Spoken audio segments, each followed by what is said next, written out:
Outubro Rosa, mês de conscientização do câncer de mama, doença tão importante e que neste mês a gente faz um movimento, uma campanha, exatamente para falar sobre o assunto, falar sobre a prevenção e, em especial, sobre a importância do diagnóstico precoce. O câncer de mama é o câncer que mais mata as mulheres em qualquer lugar do mundo, países desenvolvidos, países em desenvolvimento. Estima-se novos casos por ano no mundo inteiro, 2,3 milhões de novos casos. Ou seja, um assunto muito importante. E para isso, nós hoje contamos, e com muito prazer, né, Renato, de Uma receber aqui alegria. a Mariana Fernandes, talvez vocês não conheçam tanto ela, mas a Mari Anjo Rosa, eu tenho certeza que vocês conhecem. É um prazer enorme estar com você aqui hoje, Mari. Muito obrigada por estar aqui nesse momento. Eu sei que esse mês de Outubro Rosa, para você em especial, deve ser o mês mais agitado aí do seu dia a dia, mas a gente agradece demais você estar aqui com a gente. Seja muito bem-vinda, Mari.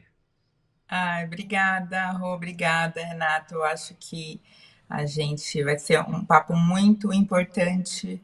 Eu tenho uma história realmente que às vezes nem eu acredito, sabe? Até hoje, de tudo que eu passei, tudo que está acontecendo, mas eu quero agradecer a oportunidade de falar para tanta gente. E com certeza o intuito, o objetivo é ajudar muitas pessoas, né? Para isso que a gente está aqui. Obrigada. Acho que a gente começa já pedindo para ela contar a sua história, né, Rosana? Isso Já que aí. você já levantou a bola, Mari, conta para gente o seu diagnóstico, como é que tudo se passou e depois a gente aprofunda mais em tudo que envolveu essa tua história. Quem é a Mariana Fernandes, fisioterapeuta, e quem é a Mari Anjo Rosa, hoje influenciadora digital. Vamos lá. Ai, gente, a minha história eu falo que é muito irônica. Eu não sei se é coincidência do destino, mas eu sou de Santos, litoral de São Paulo. Tenho duas filhas que são a razão da minha vida, Giovana, de 11 anos, e Beatriz, de 8. Sou casada, tô com meu marido há 23, 24 anos. Sempre morei em Santos, fiz a faculdade aqui e fiz também a pós-graduação na USP em São Paulo. Eu fiz sobre saúde da mulher. Então é curioso porque eu sempre gostei de estudar sobre câncer de mama. O meu TCC na faculdade, né, o trabalho de conclusão de curso foi sobre câncer de mama. Até aquele momento eu não tinha ninguém da minha família diagnosticado com câncer, mas eu sempre gostei de estudar. E eu fiz a pós-graduação em saúde da mulher. Eu já trabalhava com pacientes com câncer de mama, então eu já tinha essa especialidade. E no final de 2019, na última semana de 2019, eu sentei na cama com meu marido e eu falei uma coisa até interessante e me marcou muito essa história, porque eu falei para ele assim: eu sinto como se eu tivesse alcançado todos os meus sonhos, todos os meus objetivos, tudo eu alcancei. E aí ele olhou para mim e falou: Mari, isso é muito legal, mas você só tem 35 anos, porque eu tinha 35 anos, né? Agora eu tô com 40. E foi curioso porque eu falei exatamente essa frase. Eu falei: se eu morresse hoje, eu morreria muito feliz, muito mesmo. Lógico que eu não queria, né? Mas eu senti isso. E uma semana após essa conversa, através do autoconhecimento das mamas, eu descobri o nódulo. E aí eu falo que a minha vida mudou completamente. Era um nódulo muito pequenininho, era um nódulo in situ. Na época eu não tive que fazer, não precisou fazer quimioterapia nem radioterapia, então eu fiz todos os exames, o prognóstico era muito bom e realmente eu não precisei fazer um tratamento mais agressivo, né? A gente estava numa pandemia aí em 2020. Eu fiquei 1 ano e meio, eu tive que tirar as duas mamas, tá? Então nessa primeira eu fiz a mastectomia bilateral e fiz hormonioterapia. E vida que segue, né? Porque eu falo vida que segue entre aspas, porque realmente é muito difícil depois de um diagnóstico, por mais leve. Na verdade, o câncer nunca ele é leve para um paciente, É. mas o prognóstico era muito bom. Me E fala, depois, desculpa te interromper, mas só esse autoexame que você mesma acabou fazendo o diagnóstico, isso é algo que você fazia com frequência, exatamente pela tua formação nessa área? Me conta um pouco, porque eu acho que isso é importante para quem está ouvindo a gente. Extremamente importante, Rô. Eu tinha o hábito de fazer esse autoconhecimento e eu gosto muito de atualizar mesmo esse nome do autoexame, Rô, porque a gente sabe que o autoexame ele não é um exame, mas muitas mulheres elas acham que por não achar nada na palpação, não tem, né, não tem nenhum nódulo, então não precisa fazer exame. Então, realmente esse autoconhecimento que é para conhecer o corpo, eu fazia todos os meses. Eu tinha esse hábito. E é até interessante, porque eu tenho, né, duas filhas que são pequenas e eu converso muito abertamente sobre esse conhecimento do nosso corpo. Então, eu não faço isso, não fazia apenas com a mama, mas no corpo inteiro. Eu sempre falo para a gente se observar, né, a pele, as costas, pedir para alguém olhar os nossos órgãos, né, íntimos. Então, eu já tinha esse hábito, Rô, de realmente fazer esse autoconhecimento. Muito bom. Bom, e continuando então, daí você fez o primeiro, né, o primeiro evento, o primeiro tratamento e vida que segue. Vamos lá. E vida que segue, 1 ano e meio depois, como na mastectomia, eu tive que tirar o complexo farelo papilar, né? Eu tirei o mamilo da mama direita. Eu fiquei 1 ano e meio enrolando para fazer uma reconstrução do mamilo. Eu falo que é enrolando porque eu não tinha. Eu perguntava pro meu marido, sabe quando você não tá tão segura? Eu falava, eu não tô com vontade de fazer. Ele falava, Mari, você não tá com vontade? Não faz, não precisa fazer. É só realmente se você quiser. E depois, após 1 ano e meio, eu fazia, só um adendo, eu fazia exame a cada 3 meses de acompanhamento. Eu marquei era uma segunda ou terça-feira, a cirurgia de reconstrução do mamilo. Então, estava tudo certo para fazer a reconstrução do mamilo. E na quinta-feira, que antecedia essa semana, eu, tomando banho, fui fazer o autoconhecimento novamente. E eu descobri um outro nódulo palpável. E na hora, gente, assim, eu não. Eu falo, primeiro eu fiquei desesperada porque eu tinha certeza que tinha uma coisa errada e realmente era um câncer. O segundo, eu pensei, não é possível, não é possível. Eu achei que fosse uma fibrose, achei que, né, alguma coisa cicatricial por conta da cirurgia. Avisei meu médico, ele falou: não, pera lá, vamos fazer os exames novamente, porque, né, o seu caso realmente não pode passar aí para cirurgia estética. E apareceram 6 nódulos. Então, 3 in situ, eu tive uma doença multifocal. 3 in situ e mais 3 invasivos. E aí, gente, o meu mundo, eu falo que, né, o primeiro eu já tinha entrado no quarto escuro completamente minado, porque essa é a sensação. Eu faço sempre essa analogia na comunidade, que parece que agora você está super bem, super feliz, e eu me sentia assim. É como se você entrasse num quarto escuro que você nunca entrou, completamente minado, porque cada paciente realmente tem um caminho, tem uma jornada. E eu entrei nesse quarto novamente e pensei, mesmo a gente sabendo que o câncer hoje ele não é uma sentença, saber que está com câncer e de uma forma mais agressiva, eu realmente fiquei muito desesperada, mas eu tenho muito apoio, então isso é muito importante falar que eu até hoje, né, de tudo que eu fiz, tanto de pessoas que eu acabo ajudando, não é porque, né, eu consigo, é porque a minha rede ela é muito boa, né, tanto de Oncofriends, de família, de acesso, que é extremamente, vocês sabem que não dá pra gente, é, não é igual, né, então a gente precisa falar mais sobre isso. E nessa segunda vez eu pensei, eu falei, nossa, agora eu preciso realmente fazer alguma coisa. Eu sonhei com esse nome, Anjo Rosa. Então, na verdade, eu sonhei porque eu estava pensando em ajudar de alguma forma, não saía isso da minha cabeça. Eu pensava assim, poxa, eu sei tanto na teoria como físio, né, especializada em câncer de mama, e como paciente são mundos completamente diferentes.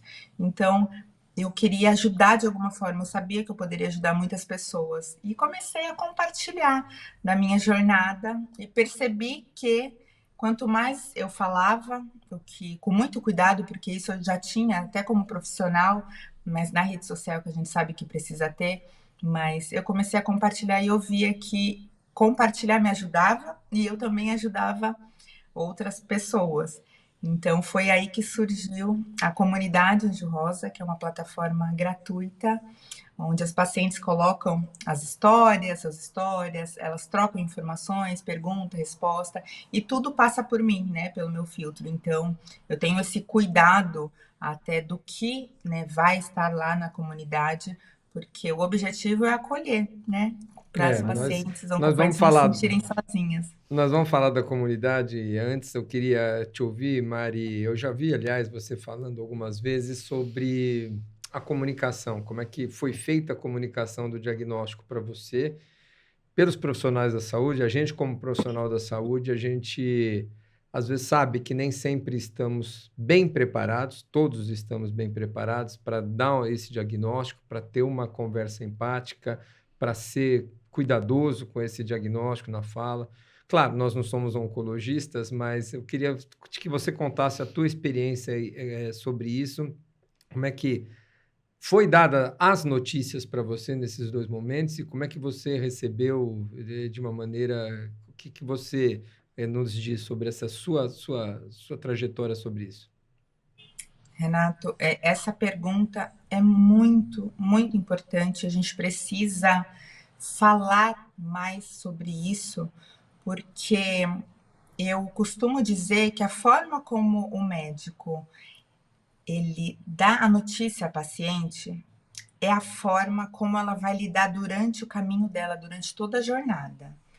Então, vou dar um exemplo para vocês. Eu sou de Santos, então o primeiro exame eu fiz aqui, que eu estava sentindo nódulo, e o médico, né, eu como profissional, então eu já estava bem. A gente não consegue fazer o exame quieta, né? Pelo menos eu não, eu gosto de participar do exame. E aí eu percebi que ele estava, né, super sério, fazendo ultrassom na minha mama. Eu já havia feito a mamografia, repetiu a mamografia, eu já achei estranho, mas aí tudo bem. E no ultrassom eu perguntei, ó, você tá vendo alguma coisa? Olha, não sei o quê. E ele, sério, sério, assim, sem, né, mal olhava para mim. E ao final, ele não falou absolutamente nada. A única frase que ele falou é: você precisa fazer uma biópsia, tá? E comigo não tem agenda, é só daqui a 15 dias. Assim, aí eu parei, olhei e falei. Obviamente eu não vou citar nomes, mas eu olhei para ele e falei, tá, mas qual que é o BIRADS? E aí ele falou, a BIRADS é 4B. Assim, jogou. BIRADS Naquele 4B, momento, para quem está nos acompanhando, já é uma alteração, né, visualmente, radiologicamente, que indica malignidade, né? indica, mas tem também a porcentagem que pode não ser, Sim, né? sim, Então, sim. precisa fazer biópsia. Claro, claro, claro. Não, mas assim, não é uma boa notícia, isso que eu quis dizer. Não, não é, né?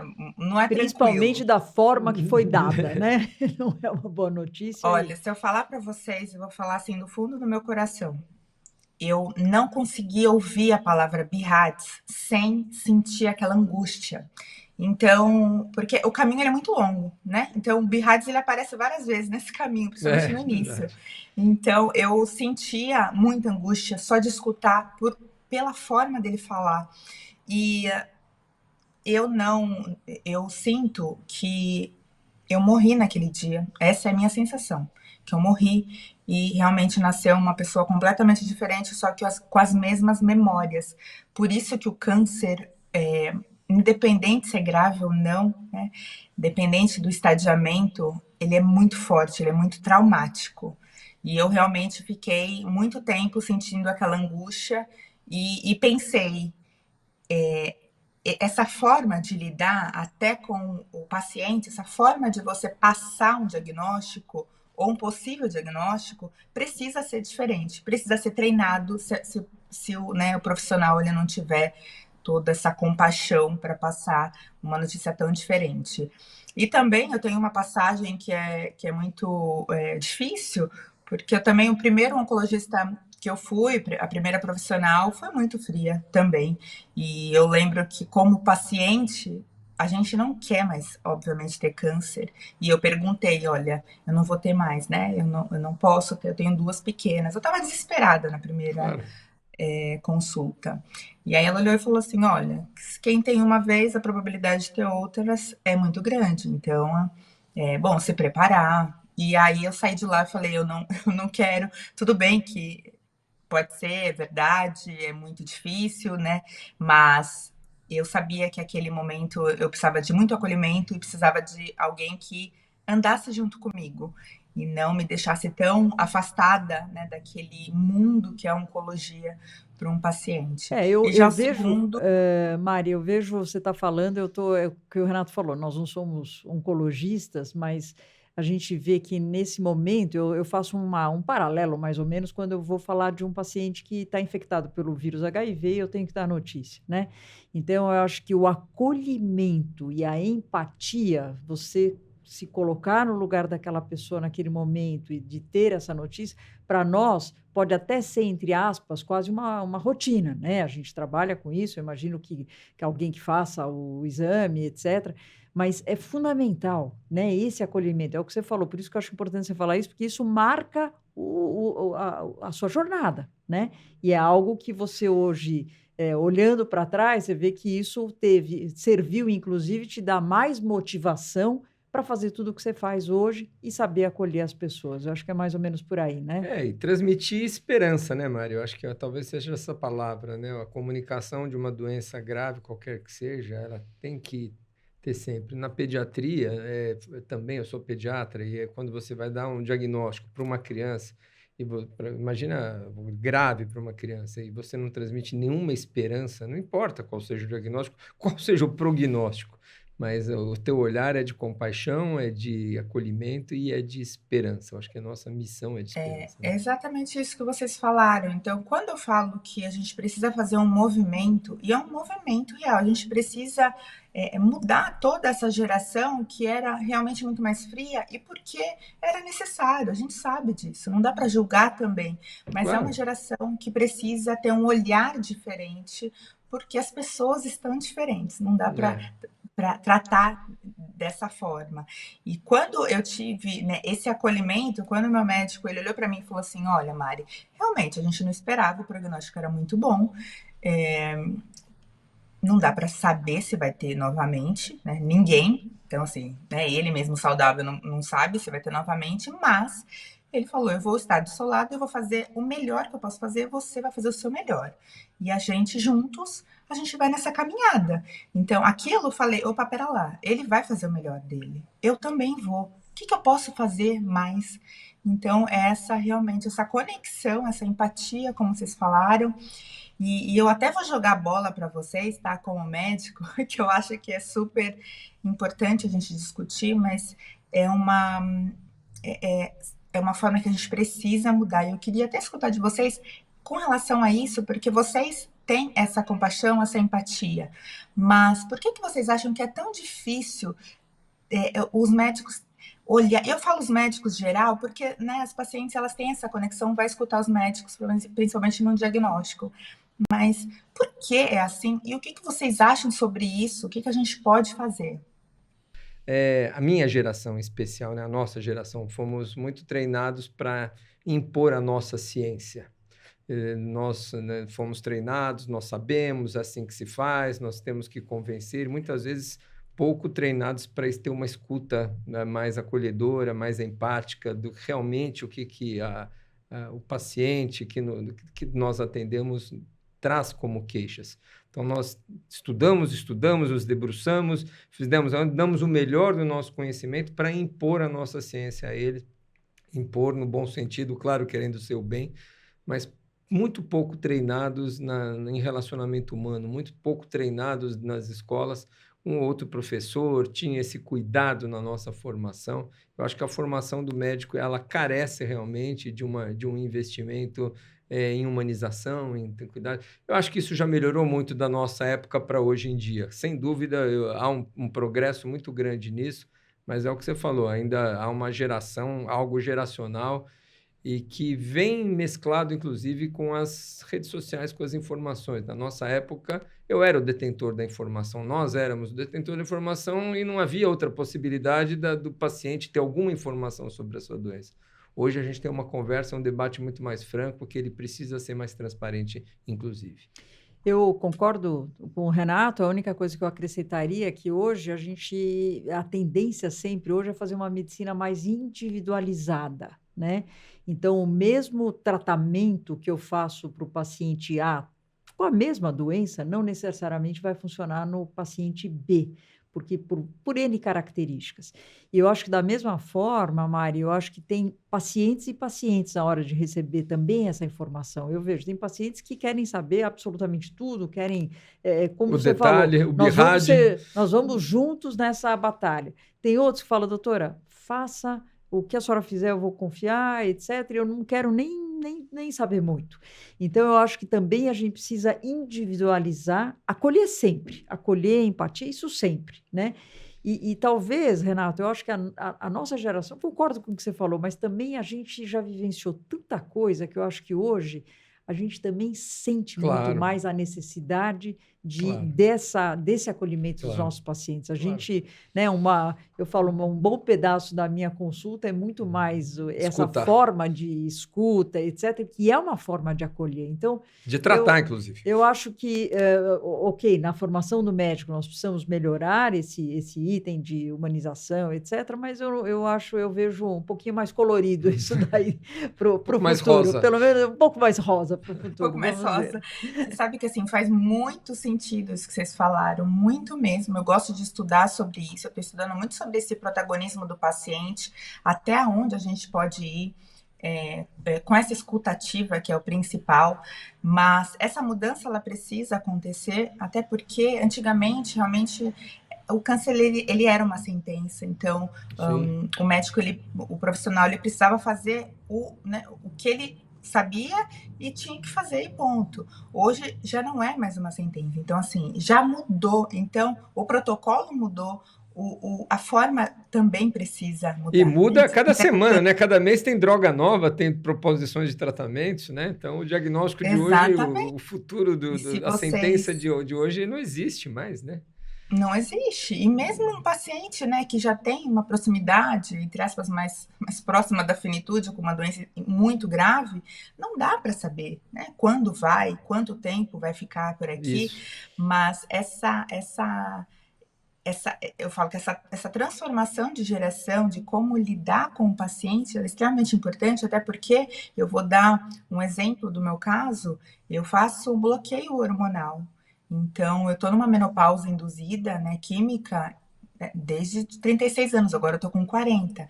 E eu posso falar para vocês que está sendo momentos de vida, fases extremamente desafiador, extremamente complicados. Não vou falar que é pior do que o tratamento em si, quimioterapia e radioterapia, porque são coisas muito diferentes, mas a qualidade de vida da paciente é realmente interrompida.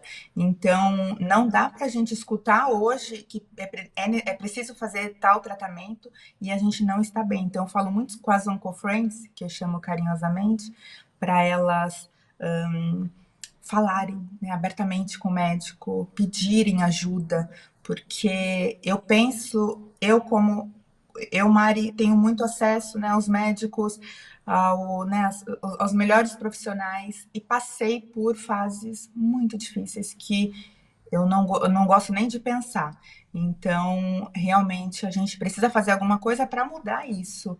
As pacientes, elas precisam ser ouvidas e nessa qualidade de vida, pensar juntos, né, Rô? Como você falou, esse caso individual, o que cada paciente precisa.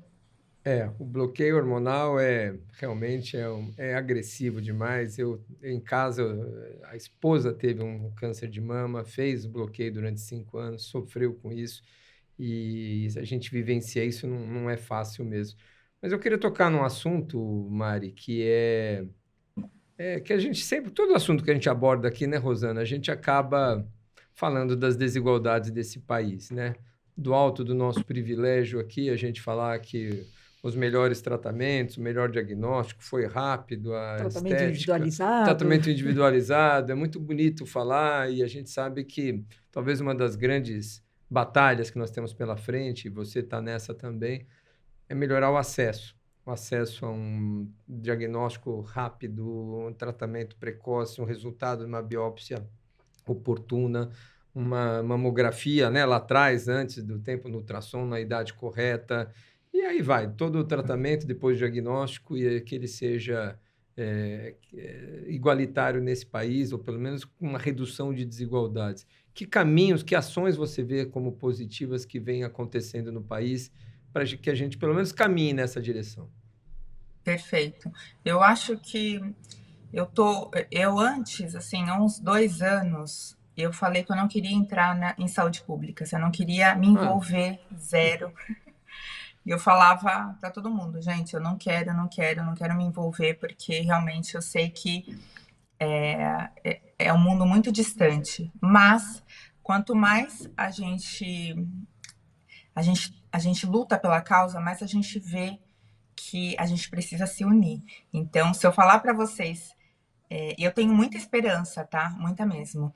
E a rede social, ela faz isso com o nosso engajamento, a gente consegue ser ouvida com mais facilidade. Então, muitas pessoas olham e falam, ai, tá tudo bem, ai, a Mari tá sorrindo sempre, a família é maravilhosa. A gente trabalha, tem uns bastidores que é o mais importante, que é o maior trabalho, que é ir lá na prefeitura, né, governo, fazer todo esse movimento para fazer a diferença. Então, eu posso garantir para vocês que o que eu aprendi, né, e o que eu vejo é que quanto mais a gente se unir, eu falo para as mulheres que também era como eu, não tinha a menor noção do que era uma saúde pública e o que a gente poderia fazer, quando a gente está lá dentro, a gente entende a força que a população tem. Então, um dos meus objetivos, né, das minhas metas agora, assim, esse ano já começou, é realmente fazer com que as pessoas elas aprendam ao caminho que a gente pode cobrar as pessoas, né, que estão lá dentro, que podem fazer a diferença. Eu já estou fazendo isso aqui em Santos e em São Paulo, Brasil, acho que todo mundo pode fazer um pouco, mas geral não é um caminho fácil, né? Eu tenho esperança, mas eu sei que a gente precisa de muita força para realmente mudar. E eu gosto muito de ouvir as OncoFriends, então, e até o meu cuidado com a rede social mesmo eu tendo acesso, eu tenho um cuidado, porque a maioria das pessoas não tem. E é muita questão regional. Então, o Sudeste, assim, é muito difícil escutar coisa ruim. Mas aí, se você vai mais lá para cima, então depende de região. E o meu objetivo também é ampliar, sabe, essa informação, esse protagonismo que também envolve o protagonismo do paciente e da sociedade para a gente conseguir melhorar. Porque não dá para ficar olhando e esperar, apenas votar e esperar, né, em casa para ver se vai melhorar, porque a gente já percebeu que não é assim. Maria, eu acho que você dá um exemplo para a sociedade que acabou te levando a isso. Como você falou no início, você nem imaginava que você ia, né, chegar onde você chegou e ter essa importância, e fazer tanta diferença na vida das pessoas. E você fala sempre da OncoFriends, né, que eu achei muito simpático o nome. E eu só queria, antes da gente partir para a parte de prevenção, meio já, né, indo para os finais, mas eu queria que você falasse um pouco de como é importante a tal dos OncoFriends, ou seja, você imagino Uma que rede de seja apoio, né? uma rede de apoio que as pessoas precisam, imagino que deve ter gente nova entrando, tem gente mais antiga que já entendeu, já se privilegiou daquilo e vê a importância. Então, conta um pouquinho como é que é essa rede da OncoFriends. Interessante, porque quando eu tive o diagnóstico, eu tinha, né, na teoria, eu estava muito informada, mas realmente na prática eu me senti sozinha. E eu ficava refletindo sobre isso. Como é que eu me sinto sozinha se eu sei as coisas que vão acontecer, eu sei os profissionais que eu posso conversar, e eu sozinha, realmente, por isso que é a analogia do quarto escuro. Então, quando a gente está nesse quarto escuro, eu falo que a janelinha que abre iluminando esse quarto são pessoas que passaram pelo que você passou.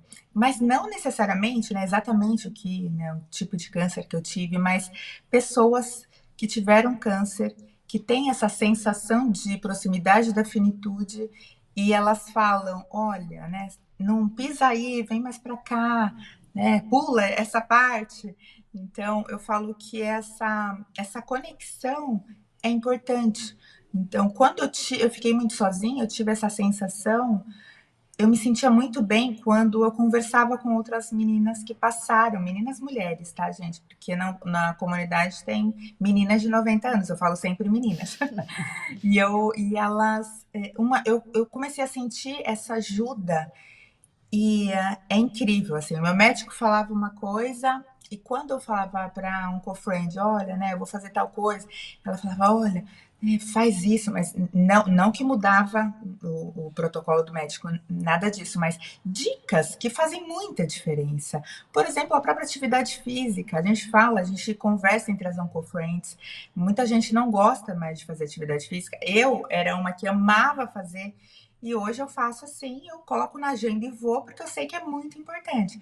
Mas essa discussão de meninas falarem, olha, atividade física é necessário sim. E aí a gente faz essa discussão por causa disso. E tem pacientes metastáticas que estão há, né, mais de 10 anos vivendo com a doença. Então, essas oncofriends para mim foram muito importantes e por isso que eu pensei na comunidade.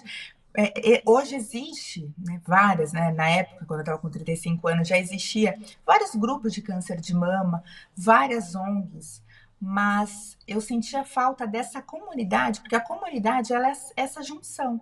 Então, para vocês terem uma ideia, eu sou voluntária de várias ONGs. As ONGs estão nessa comunidade. Não é a comunidade da Mari, é a comunidade de pacientes e familiares e curiosos que querem saber sobre câncer de mama. Então, se vocês me perguntarem, a importância de OncoFriends para mim é assim, é realmente o apoio para a gente seguir de uma forma muito mais leve, e ainda bem que existe rede social. É, isso aí. Eu acho que é estar entre os pares, né, com essa escuta e com essa rede de apoio mesmo, né, juntos faz toda a diferença em qualquer diagnóstico. E parabéns pela tua iniciativa. Eu queria que você deixasse um recado. Nós estamos no Outubro Rosa, né, Mari? Eu acho que a gente tem a oportunidade de falar nesse assunto. O assunto não deveria ser só do outubro, devia ser do setembro, do janeiro, do fevereiro, do março, do abril. A gente luta para que esses meses com cores na próstata, na mama, elas sejam aí motivos para a gente tocar no assunto e falar mais sobre ele. Mas que isso seja talvez algo mais permanente e que a gente tenha o câncer de mama realmente, que talvez foi um dos primeiros, né, que ganhou força aqui, né, no Brasil, com corridas, com camisetas, com doações, e que hoje, de novo, continua precisando ser lembrado. Eu queria um recado teu final aí para quem nos acompanha no nosso podcast, de prevenção, de diagnóstico, de acolhimento. Que mensagem final você gostaria de deixar para a gente? Nesse mês, como todos os meses que você falou, Renato, mas esse mês a importância é porque as pessoas que não estão nesse nosso mundo, né, da medicina, oncologia, elas é um mês que chama mais atenção. Então, até empresas que não se envolvem tanto, mas só de falar que Outubro Rosa, as pessoas já acendem uma luzinha. Outubro Rosa é o ano inteiro. O diagnóstico precoce, gente, salva vidas. Então, se você falar, Mari, qual que é a frase que define esse Outubro Rosa, principalmente? Informação é poder. Quando você tem informação, a gente consegue chegar nos acessos mais rápidos, a gente consegue lutar pelos nossos direitos, a gente consegue nos conectar com pessoas que possam nos ajudar. Então, aproveite o seu Outubro Rosa para fazer seus exames também, porque muitas mulheres deixam para fazer nesse mês, que é o mês, né, que elas lembram, mas que você preste atenção que o diagnóstico precoce salva vidas. Então, não é o autoconhecimento das mamas, não é só fazer a prevenção com atividade física, né, e todos os fatores ambientais que a gente sabe, que é não beber, evitar o sedentarismo, mas também, principalmente, se cuidar com essa são os hábitos da gente, pô, faz exame, vai ao médico com frequência, já deixa tudo marcadinho.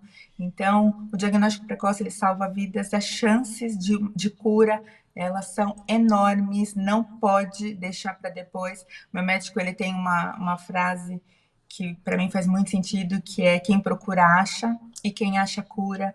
Então, realmente, e aí eu sempre faço a brincadeira de a gente não vai fazer exame ou fazer autoconhecimento para achar alguma coisa. A gente vai realmente para cuidar da gente, para olhar para a gente. Então, não se sinta, não tenha medo. Ou vai com medo mesmo, mas precisa Mas ser. passa. Muito bom, Mari. Super, super. Nossa, papo delicioso. Mais Daria uma para vez, ficar mais uma meia hora aqui. como o Renato falou, assim, eu quero realmente te parabenizar. Eu sei que foi uma coisa espontânea, você faz isso porque você viu a necessidade. Lógico, você sabe a quantidade de pessoas que são beneficiadas com ações como essas, né? E uma beneficia a outra, que beneficia a outra, ou seja, uma verdadeira rede, né, em relação a isso, numa doença tão importante. Então, de verdade, quero super agradecer você estar aqui com a gente, né? Eu espero que vocês acompanhem a gente no @R3K Oficial, o Renato nas redes dele, @Renato Kifuri, eu, @Rosana Richman, claro, a Mari.anjorosa, né? @Mari.anjorosa nas redes dela também. E com isso, Renato, falar que acho que Outubro Rosa, como você falou, é o ano inteiro. Daqui a pouco nós vamos ter outros meses com outras cores, mas que isso sirva sempre para uma conscientização da prevenção e do diagnóstico precoce. Super obrigado, Mari. Obrigado por estar conosco. Um prazer enorme, viu? Obrigada, gente. A próxima vez é pessoalmente. Fazemos Marcado. questão. Tchau, tchau. Obrigada.